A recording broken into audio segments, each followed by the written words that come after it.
From WAMU and NPR in Washington, I'm Susan Page of USA Today, sitting in for Diane Rehm.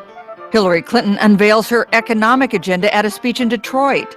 The Democratic nominee toughens her opposition to the Trans-Pacific Partnership and denounces what she dubs the Trump tax loophole.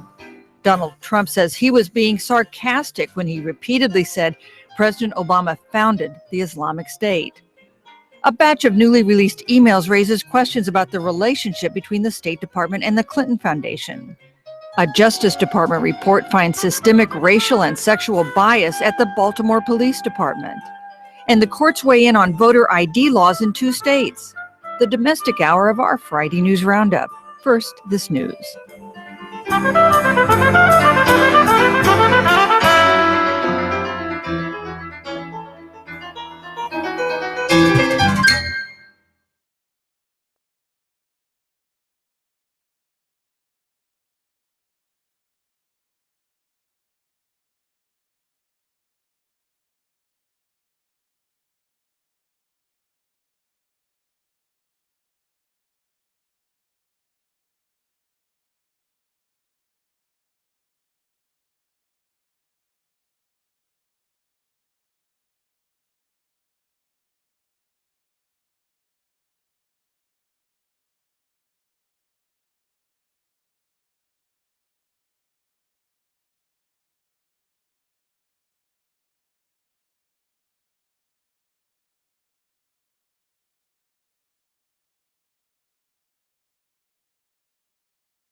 Thanks for joining us. I'm Susan Page of USA Today, sitting in for Diane Rehm. Hillary Clinton and Donald Trump detail contrasting plans for the economy in speeches from Detroit this week. A new Justice Department report finds rampant racism and sexism in the Baltimore Police Department. And President Obama diverts $81 million from other programs to fund the development of a Zika vaccine. Joining me for the domestic hour of our Friday News Roundup is Amy Walter of the Cook Political Report. Welcome. Thank you. Glad to be here. Michael Shearer from Time Magazine. Hi. Thanks for having me. And in his debut on the News Roundup panel, Aaron Blake of the Washington Post. Welcome. It's great to be here. We invite our listeners to join our conversation later in this hour. You can call our toll-free number. It's 1-800-433-8850. Or send us an email to drshow@wamu.org or find us on Facebook or Twitter. And since this is the first hour of our News Roundup, you can also watch the live video stream on our website. That's drshow.org. So, Michael Shearer, your magazine, Time, has come out with its new edition with a remarkable cover. Describe it for us. It's a graphic depiction of Donald Trump with his face dripping as if he's melting, and the cover line is meltdown. Is he in a meltdown? I think he is. I don't think meltdown is of the nuclear variety from which you never recover. It's not as if, the power plant cannot be rebuilt. But I think it's clear over the last 2.5 weeks in polling, in discussions with Republican officials, in the way he has behaved and the response to that behavior and his inability to stop saying things that distract from the message he wants to be driving every day, that he's definitely on the wrong track. And there's really no Republican I know of, including Donald Trump, who we interviewed for this story, who's really saying everything's going great right now. Trump, when we talked to him, was pretty ambiguous. He said, I'm talking to a lot of people and they're telling me to be nicer and softer and less aggressive and not like I was during the primaries, but I kind of liked it in the primaries better. And he's sort of torn between the persona and campaign approach that he really enjoys, which is the one you see when he's in front of large rallies, and the one that I think is pretty clear now as an objective fact works in presidential elections, which is one in which you have a disciplined message and you drive it. And if you're in a race with two candidates who are widely disliked by the American public, you try and spend as much time talking about the other candidate, not yourself. And he hasn't been able to do that. Two firestorms over things that Donald Trump said this week. Aaron, the second one, the more current one, is he said President Obama is a founder of ISIS. He said that Wednesday night. He repeated it in a series of interviews, several interviews he did yesterday, but this morning changed. What did he do? Well, he does what he usually does, is he went on Twitter and tried to basically change his tack. He said that the media doesn't get it. He was being sarcastic. By the way, I don't think that explanation really holds water. This is a guy who, for much of the day yesterday, when he was giving gobs of media interviews, would not back down from it. He did an interview with radio show host Hugh Hewitt, where Hewitt was basically begging him to soften his stance. He said over and over again, well, you're saying the policies are what created the rise of ISIS. They're not directly responsible. And Trump's response was basically, no, he's the founder. She's the founder. He was not backing away from this. So the sudden change of course this morning, while not surprising, is certainly strange politics. What do you think, Amy, is going on this? Let's just stick with this specific issue now of Obama is the founder of ISIS. Right. I think that it got a great reaction in the crowd in which he speaks, which is his partisan, very strong believers, the folks that show up at these rallies, as Michael was saying. He likes getting a reaction there. And what he has failed to understand from really the very beginning is that those rallies are not representative of the general electorate. He continues throughout this campaign to say, but yeah, I beat 16 people. And his supporters say this too. He beat all these people. Pundits never thought he could do it by being himself and by getting a rise from the crowd. And that controversy got him on television. It drives every media cycle. And he has yet to really comprehend that that's not how you win the general electorate. It is a very different group of people that are paying attention in a general election than who vote in a primary. The other thing that's in that comment is something that Donald Trump's done many times in the past, which is to try and define Barack Obama as an outsider. Mhm. This is the guy who, for years was saying Obama was born in Kenya or may have been born in Kenya when he clearly was not. And there's still a significant percentage of the Republican electorate that thinks or will say to pollsters that Obama's a Muslim. And so encoded in the remark is that. Yeah.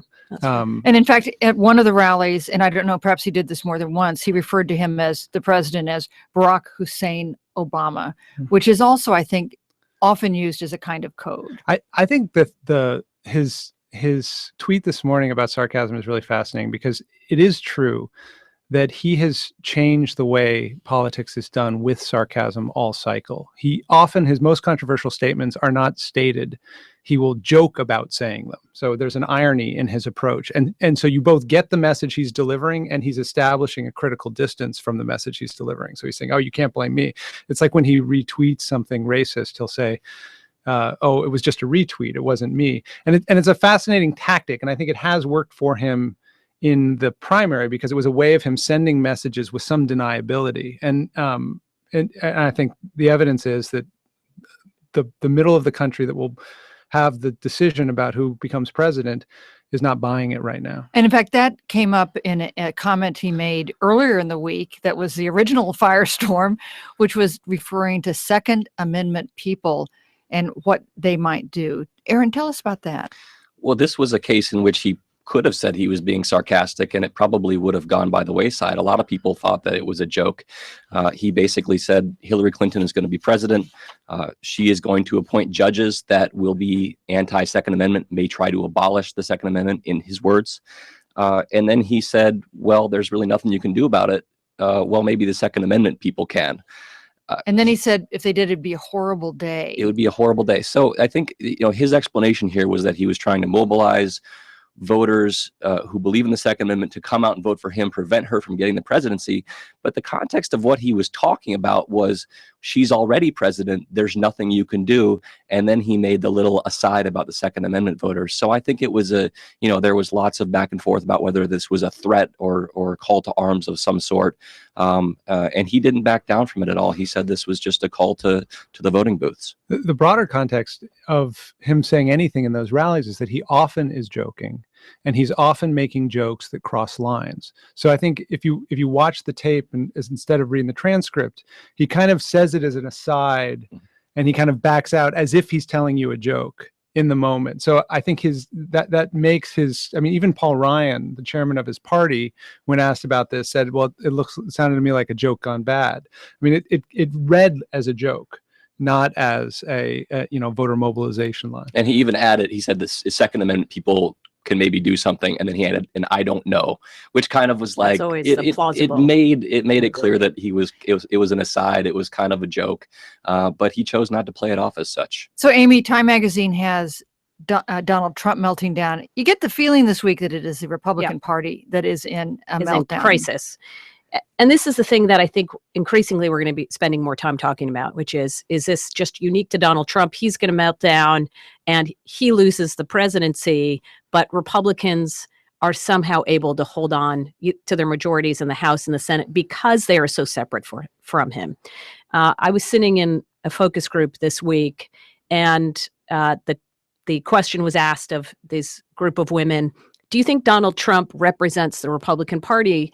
And one woman said, no, he represents Donald Trump.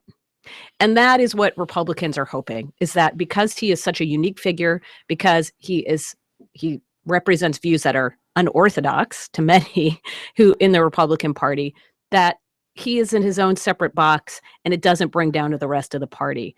But what we know historically is as we get closer to the election, especially in recent years, voters do not make those distinctions between the top of the ticket and those below, and that they punish the entire ticket as a way to say, we don't like what your party standard bearers is all about. Well, he is the nominee of the Republican Party. Absolutely. It makes it hard to distance yourself too far from your presidential nominee.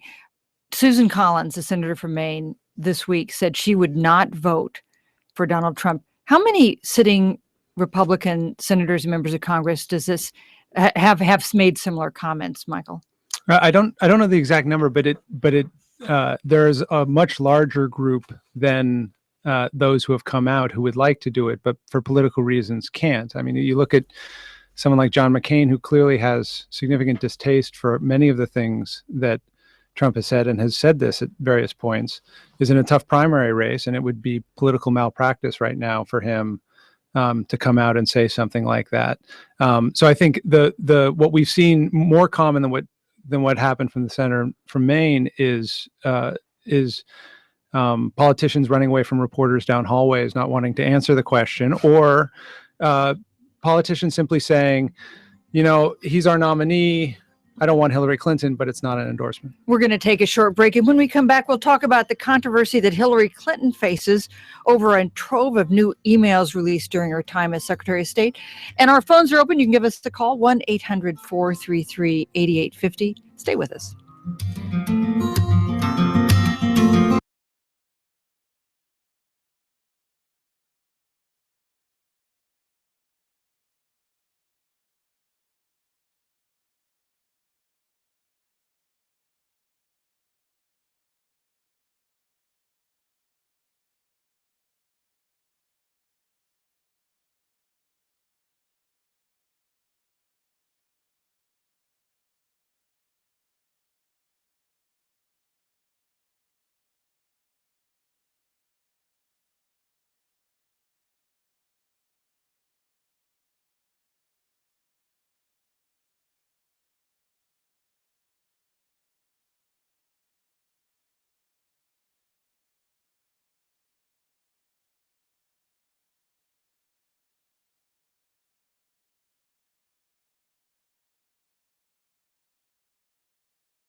Welcome back. I'm Susan Page of USA Today, sitting in for Diane Rehm. And for the domestic hour of our Friday News Roundup, I'm joined in the studio by Michael Shearer, the Washington Bureau Chief of Time Magazine, Amy Walter, National Editor of the Cook Political Report, and Aaron Blake, National Political Reporter for the Washington Post. We were talking in the first segment of this show about Donald Trump's troubles. Let's talk about some controversies that Hillary Clinton has faced this week, the release of yet more emails. Aaron, why are they controversial?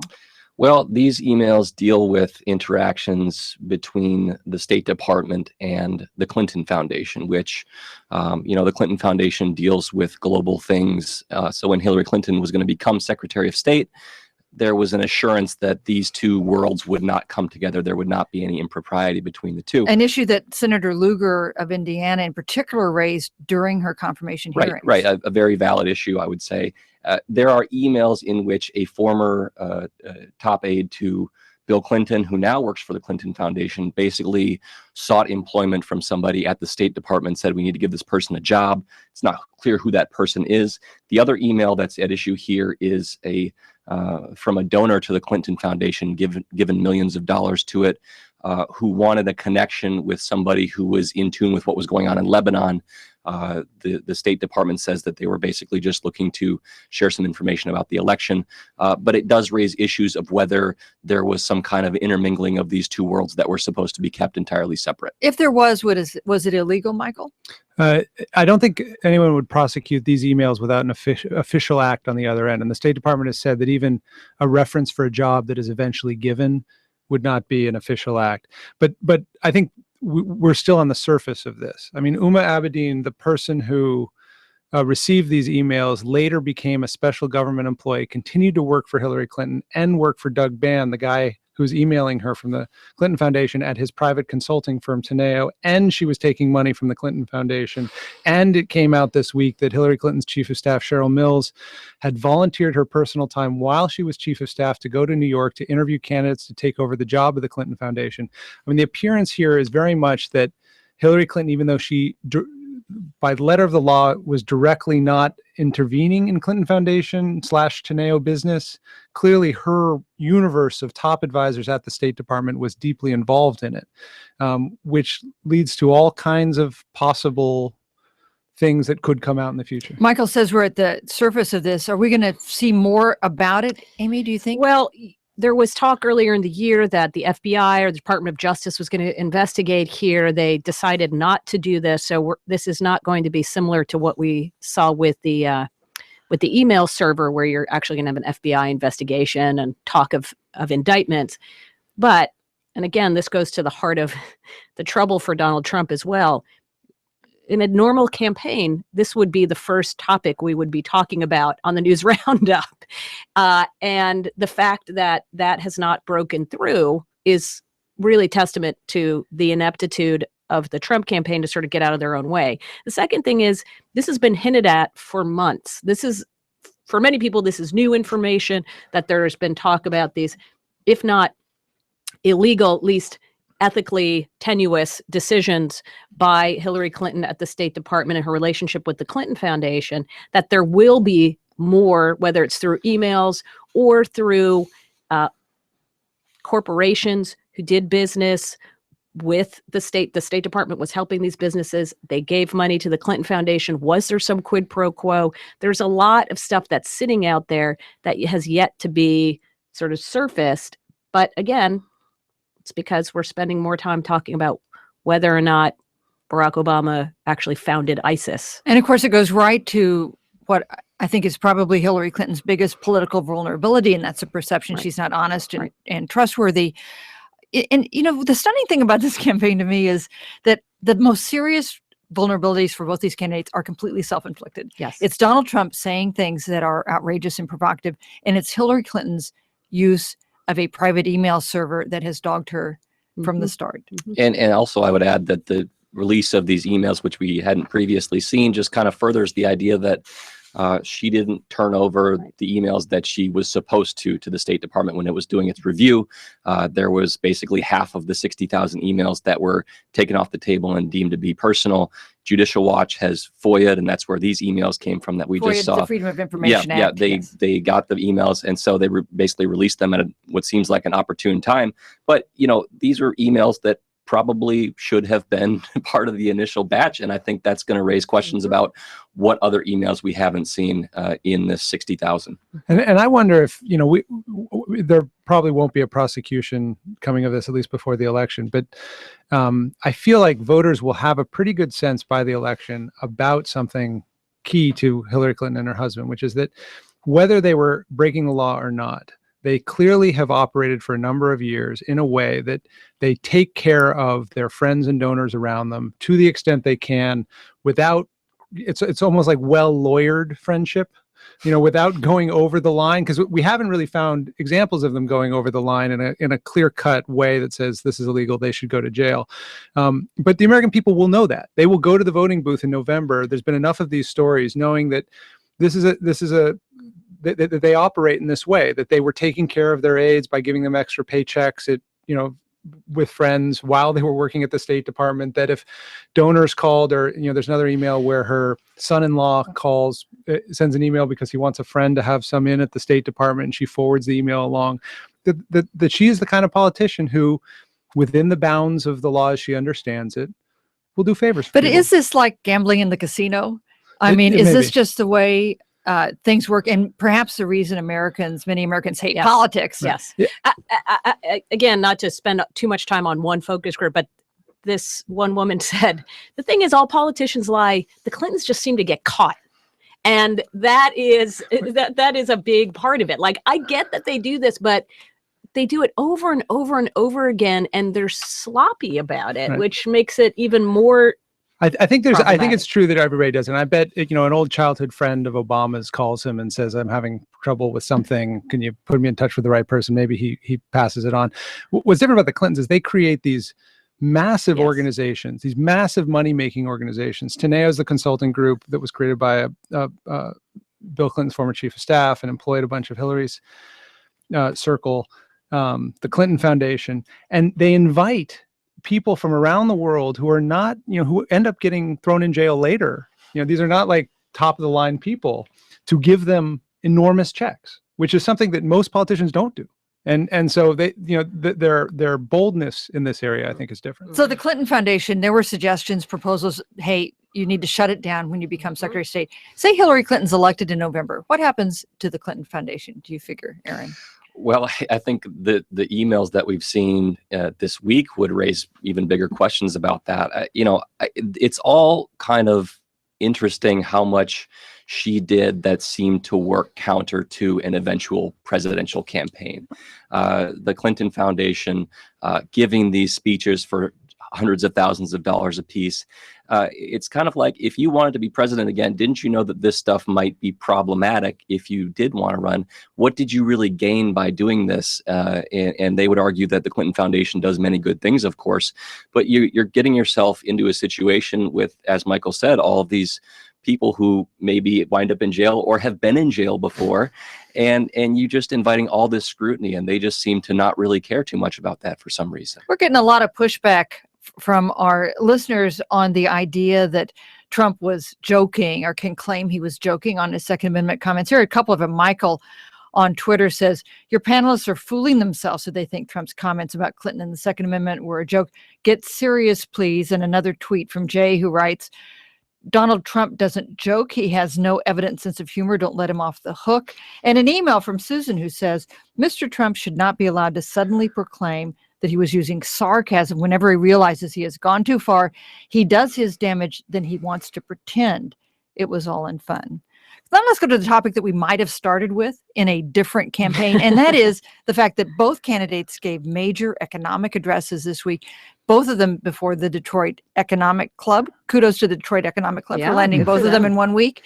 What did we learn, Michael, about their contrasting visions of how the economy ought to work, what the government ought to do, the role of the government when it comes to the economy? I think Donald Trump has adopted, when it comes to policy, a rather traditional Republican approach, with a couple glaring exceptions. The biggest one being around the issue of trade. He basically wants to renegotiate or sink pending trade deals, whereas the Republican Party won't. But he proposed a number of lower tax brackets, dramatic cuts in taxes, but also in line with what Republican candidates tend to do. He talked about reducing regulation.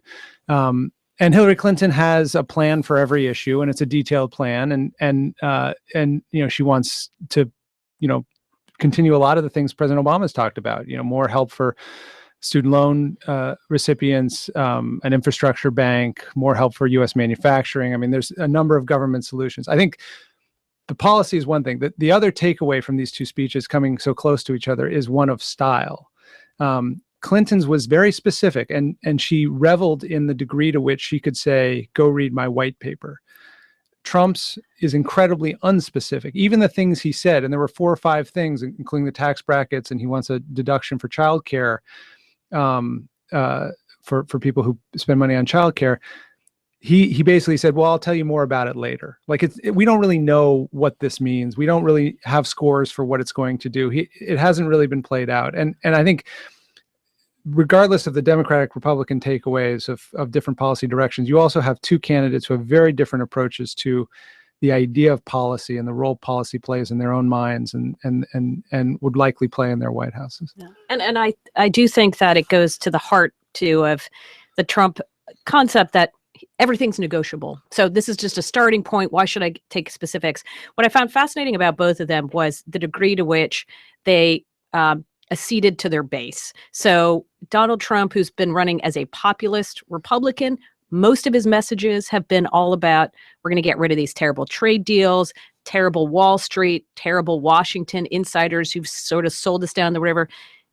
a good chunk of his economic speech was basically boilerplate Republican proposals that have been part of the Republican mantra for years and years and years. There wasn't a whole lot new there. So he was trying to sort of marry the traditional Republican onto his new populism. Hillary Clinton, meanwhile, while she's spending a great deal of time this week reaching out to Republicans, saying, look at all these Republicans who are supporting me. Donald Trump is dangerous. Foreign policy experts telling you that they don't trust him.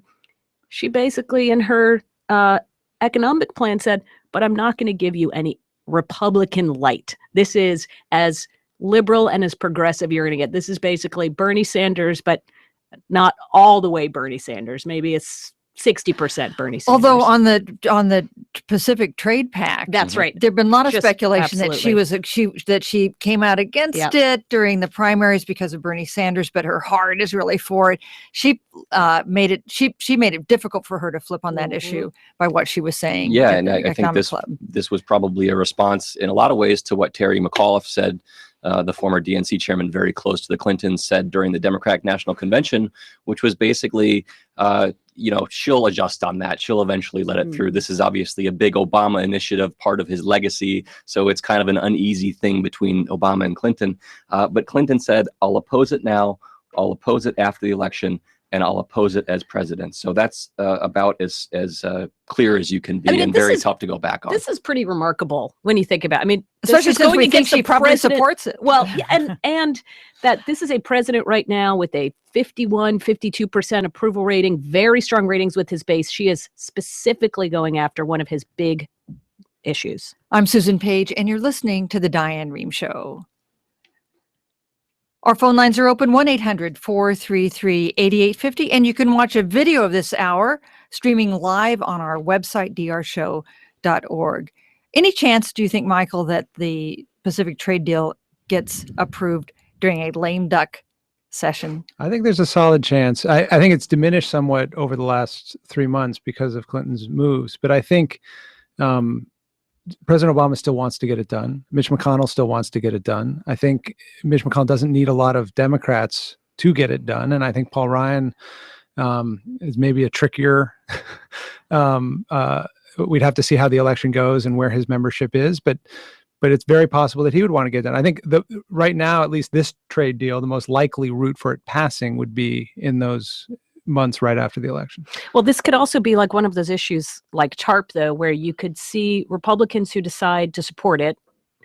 It comes back to haunt them in primaries in the next election. And that's what they have to be wary about. You know, when you look at the most recent polling on this issue, you see over 50% of Republicans opposing trade deals. This is much more dangerous territory for Republicans than they've ever seen. Donald Trump is making 2 appearances today in Pennsylvania. Let's go to Max, who's calling us from Lancaster, Pennsylvania. Max, thanks for joining us. Hi, John.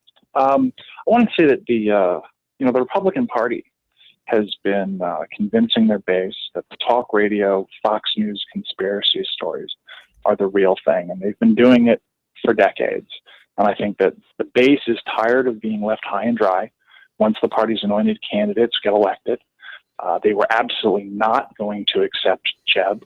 The energy and rage that people are always talking about the Trump supporters having is first and foremost directed at the party, which is why it was so successful knocking out these other candidates in the primaries, who were, by the way, far too cowardly to stand up and be the first person to take a swing at Trump. And I think that, all of that energy directed inside the party is why they were so successful early on. They loved it every time Trump got knocked down and came back stronger, and they loved the way that he just sort of barreled into this whole process like Hulk Hogan and just smashes everybody to pieces. Okay, Max, thanks very much for your call. What do you think? I think it's a fair analysis. I think you could say something similar to what was fueling Bernie Sanders on the left. I mean, he was doing a lot of smashing of his own and exciting a lot of people. And the other thing I would add there is that this tends to happen to parties who are out of power. They become more passionate and less conventional in their views. I mean, if you remember back in 2006 and 2007, Democrats were furious at Bush, and you had, I don't think it was in any way the degree to which you have it now on the right in terms of especially things that are just not true that are bandied about. But you have a real rage that gets expressed in these ways. Max, thanks very much for your call. We're going to take another short break, and when we come back, we'll talk about that Justice Department report on the Baltimore Police Department. It was pretty scathing. And we'll take your calls and questions. You can call our toll-free number, 1-800-433-8850. Send us an email at drshow.org. And you can also watch video of this hour streaming live on our website, drshow.org. Stay with us.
Welcome back. I'm Susan Page of USA Today, sitting in for Diane Rehm. It's our weekly news roundup with Amy Walter, Michael Shearer, and Aaron Blake.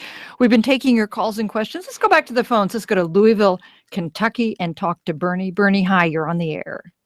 Hi, Susan. Hi, everybody. Hi. Hi.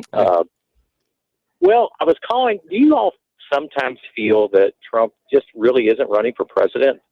I mean, the campaign seems like such a mess, and we watch all the shows and listen to all the radio shows, particularly you all, and it just the way you all know what's actually going on, and from what we hear, it just sounds like the campaign's such a mess. Do you feel like he's actually running for president? Hey, Bernie, that's such a great question. We got a similar email from John who writes, I don't believe Trump wants to be president anymore. He's trying to drop out without making it obvious. What do you think, Aaron? Well, he's certainly not doing much to disavow us of these suspicions. This is something that dates back from the very beginning of his campaign. Is he serious about it? There was some thought that he was doing this just to help Hillary Clinton, who he's been friendly with in the past, very friendly with. I'm not sure I buy that, but it's certainly one of two things here. Either he's just going to run this campaign, he doesn't really care what the result is, he likes the attention, or he thinks it's working. I think it was a really interesting interview yesterday he did with CNBC. He basically said 3 times, I'm going to run this thing my way. If it doesn't work out, I'm going to go on a long vacation. Now, if you're the Republican Party and you hear that, I don't think you like hearing that. Mhm. That sounds like he doesn't feel like he has much skin in the game. But it's clear that his attitude towards this is, I'm going to do things my way. You guys can try to tell me things, but I'm not going to listen. I don't think he doesn't want to win. I think he's someone who's always wanted to win this thing. But, and there's a big but, he doesn't want to win as Mitt Romney. He wants to win as Donald Trump. So he doesn't want to do what everyone's telling him is the rational thing to do at this point. And if the choice comes down to, you know, make yourself something boring, and he uses that word all the time. Yeah. I'm not boring. Make yourself something boring and win versus lose as Donald Trump. I think he doesn't mind losing as Donald Trump. Here's an email from Colin who writes, I am a frequent listener and a Trump supporter who takes issue with media coverage of Trump. Trump's campaign has hit a couple road bumps for sure. The media seems determined to exaggerate his follies into a meltdown while ignoring or downplaying valid controversies surrounding Clinton's campaign, including her seating of Omar Mateen's dad behind her at a rally, which was covered 4 times less than Trump's Second Amendment remarks. Now, I mean, these are complaints that we do hear Mhm. from Trump supporters. Yeah, absolutely. And there are 2 ways to look at it. One is, the best way as a campaign, again, as a traditional campaign, to make sure that the media and others are covering your opponent and her many weaknesses, which she obviously has, is to let them do that without getting in the way, without giving fresh fodder for the media to come to make the case about you. He seems, as we've discussed, incapable of being able to do that. The other is, if in sports, if you are a team that is known for kind of skirting around, and maybe you're known as a team that, like a soccer team, that you do a lot of flopping, right? Trying to get the call.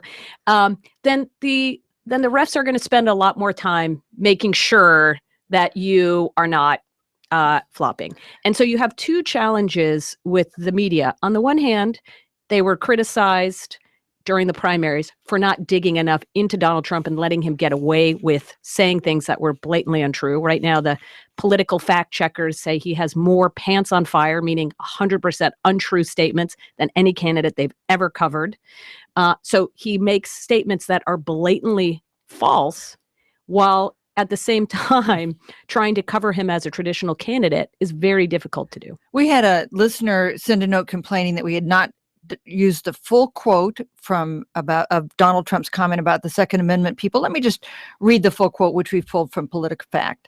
He said, Hillary wants to essentially abolish the Second Amendment.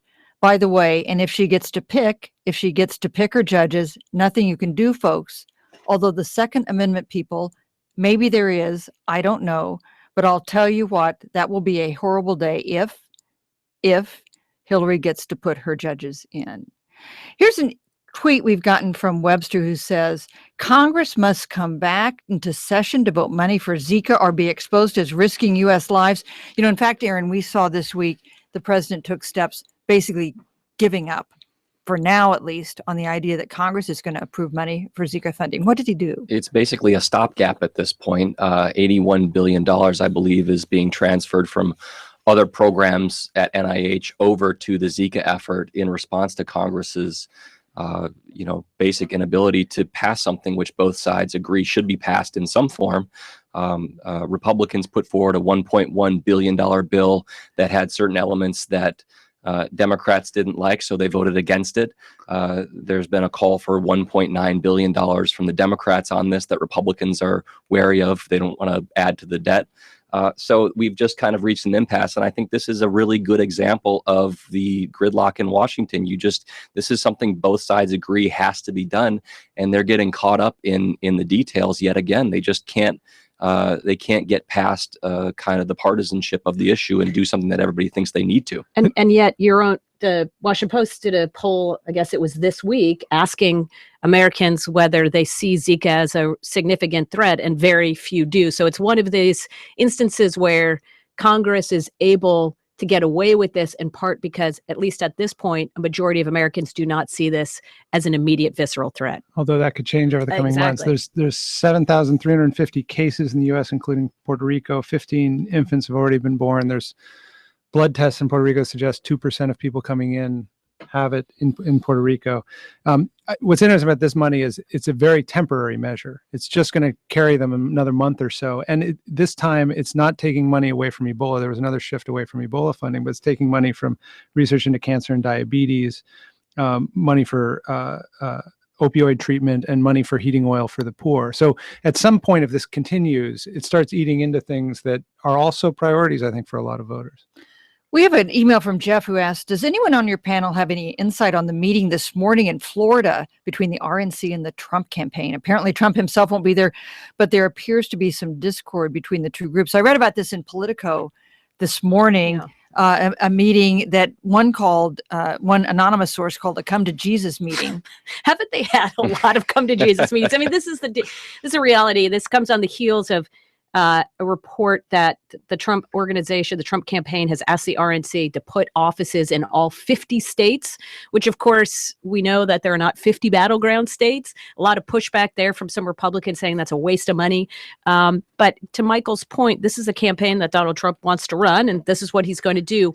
I don't think at this point there's anything that the RNC will do to change the trajectory of this candidate. Here's one thing the RNC could do. The RNC could start redirecting money away from the presidential campaign to Senate and House races and other races down the ballot, basically giving up on the top of the ticket. Do you think that might happen? And that's exactly what 70 big name Republicans signed a letter urging the RNC to do just Thursday, in fact. I don't think that's a likely outcome, especially right now where the polls are at least within single digits. I don't think the polls are going to get outside of single digits very much. It's such a polarized country that you're the Republican nominee and you're going to be close enough to argue that you have a chance. And also there's just the fact that it's going to be so hard for the John McCains of the world and the Rob Portmans of the world, the Kelly Ayotts of the world, to win re-election in a case where Donald Trump just gets drubbed at the top of the ticket. They need him to at least not get destroyed. Let's go to Houston, Texas, and talk to a listener, Adebola, calling us from Houston. Hi. Hello. Good morning. I enjoy listening to Diane Ring's show. One of the things that I find problematic is the fact that Trump gets away with saying a lot of his outrageous things. I was reading a quote by John Pastore from 1964 in regards to Goldwater, whereby it says that we cannot wait for 2 days to decipher what the presidential candidate is saying, because when he becomes the president, whatever word it says has to be perfect the first time around, because the old word shakes or breaks based on what the president says. And also, I find it problematic that every single time he's not going using a dog whistle. Now it's even what you call using a big trumpet to speak and try to link Obama towards Islam or Muslim by saying that Obama was one that founded ISIS. Mm-hmm. All right. Thanks so much for your call. Michael. I think that's one of the most effective arguments that Hillary Clinton has right now, especially for non-ideological voters, that whatever you think about Trump and his policies, do you trust that he won't just blunder into big problems from the Oval Office by speaking in this sort of sarcastic doublespeak that he speaks in, where it's both a joke and it's not a joke, and you're not really sure what's a joke and what is, and he changes his mind day to day whether it's a joke. I mean, what's interesting is that this election, when this year started, was going to be a referendum on change, moving the country away from, we've had a Democratic president for 8 years, and we have a Democratic nominee who's been in politics for 25 years. This was going to be a change election. She has been able to, thanks pretty much all because of Donald Trump, to make it a case for the status quo, only because it feels safer, that the change is now considered dangerous. And that caller tapped right into that. There was, I think, speaking to the points that both Michael and Amy just made, there was a CNN poll last week that asked people, who do you trust to have control of the nuclear codes? Clinton won that issue by 22 points. So I think that pretty much says it all, what people are thinking about Donald Trump's temperament and his preparedness for the job. And all of this stuff speaks to that. The Department of Justice came out with a really scathing report this week on the Baltimore Police Department. Amy, quickly summarize for us what the Justice Department found. Well, they said that the Baltimore Police Department engaged in unconstitutional practices that led to disproportionate rates of stops, searches, arrest of African Americans, use of excessive force with juveniles. they found in some cases that 44% of stops occurred in two small, predominantly African-American neighborhoods, that African-Americans accounted for 95% of the 400 individuals who were stopped at least 10 times between 2010 and 2016. I mean, it is pretty remarkable report. What was also interesting when you listen to the press conference was an acknowledgement as well that this goes beyond just the police, but that you have a community in which poverty and a sense of hopelessness and the lack of jobs and infrastructure are all part of this. That this isn't just about the police and a community. This is about a community that's in crisis, and the police, their actions obviously being quite terrible. The most glaring one for me was that there was an explicit order to arrest all the black hoodies in a neighborhood one night that they found, which is just an astonishing thing, to just arrest people for the way they were dressed and their race. This will be the legacy of Freddie Gray, who died. The prosecution has basically been given up. This is the young man who died in the back of a police van. The prosecution failed. The police officers were not convicted. They were not convicted, and yet, because of that incident, this happened. And I think there is a commitment, at least a stated commitment, by the political leadership and the police chief in Baltimore to really dramatically change the way they do things. There was a story in the front page of the New York Times this morning that said not only was there rampant racism in the Baltimore Police Department, but also sexism, in that sexual abuse cases weren't taken seriously, that prostitutes weren't treated in a respectful way when they were trying to report crimes. There's been some talk that this is a rebuke of that police policy called the broken windows strategy. Some of our listeners may not be familiar with that, Aaron. Tell us about that. Well, this is basically using whatever excuse you have to stop somebody. I mean, this is the policies as they were described in the report is basically kind of equivalent to stop and frisk, which New York City had for a time, doesn't anymore, where you use basically any excuse or not even really have an excuse to stop people. So I think this is really the latest in a long line of rebukes of both broken windows and zero tolerance policing. I'm Susan Page, and you're listening to The Diane Rehm Show. Let's go to Huntington, Indiana, and talk to Andrew. Andrew, thanks for holding on. Yeah, you're welcome. Thanks for having me on. Yes, go ahead. Do you have a question or a comment? Yeah, I do. As a 30-something with 5 kids and a full-time job, I look at my information streams, which is, of course, NPR, and then really just social media. And there's a real divide going with, like, in social media right now, I'm hearing so much chatter about Gary Johnson, about the possibility of there being the hope of a third candidate. And then my technical go-to, my NPR, I don't hear anything. And, I would just love to hear from the experts that I lean on. What do they think about that? So, Andrew, are you a supporter of Gary Johnson yourself? As far as I know, I mean, things are changing so quickly, but it seems like it. I really like the smell of what's cooking there. And I just wish I knew. I want to lean on my knowledge base. I need to know more. Andrew, I love that phrase. I like the smell of what's cooking there. So let's talk about Gary Johnson. Should we take him pretty seriously or not? Well, we should, because the window for him is wider than it's been for most any other third-party candidate that we've seen in a presidential election in recent history. At the same time, we are a two-party system for a reason. It's not required that we are, but there are so many incentives that move us in that direction. And, Gary Johnson is polling around 10% in most polls. He needs to get to 15% if he wants to get in the debates. That would be a very big thing for him. But third-party candidates tend to poll a lot better further away from the election. As you get closer, people want to vote for or against a candidate who can actually win. And so I think the odds are still stacked against him, but the opportunity is still there. And at least right now, it looks like if this race tightens up between Trump and Clinton, the third-party candidates could be a factor. In the four-way races right now, Clinton has a national lead of about 3.5%. That's if you include Jill Stein, who polls at 1 or 2%, and Gary Johnson. In the two-way races, if pollsters just ask Clinton or Trump, she polls about twice that, at almost 6.5% ahead of Trump.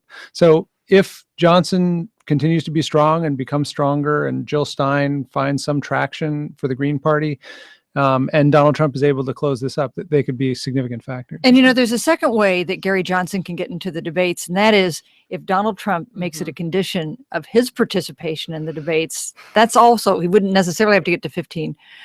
And lots of questions about Donald Trump's willingness to participate at least in all three debates, Amy. That's right. I mean, there's always pushback when these debates start. Usually it's over the moderators. But in this case, it seems that we're going to debate about the moderators, the dates, as well as the kind of venue this is going to be in.